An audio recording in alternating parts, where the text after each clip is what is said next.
Your final choice is now race number 10. Last calls. Place your bets. All set now, ready to race. And the race is on.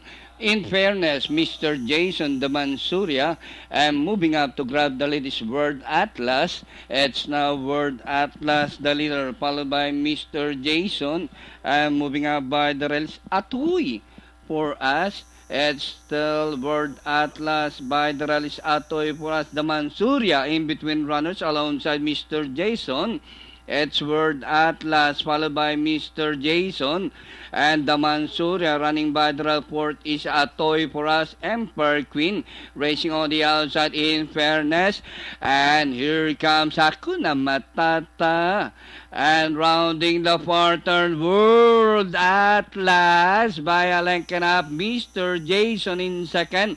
The Mansuria remains in third by about 4 lengths, rushing up in fairness as they race the final corner.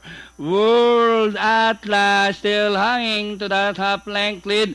Mr. Jason on the outside. In fairness, on the further outside, it's now Mr. Jason, World Atlas, and in fairness on the further outside. But Mr. Jason is still the leader by a length and up in fairness, and nearing the finish line, Mr.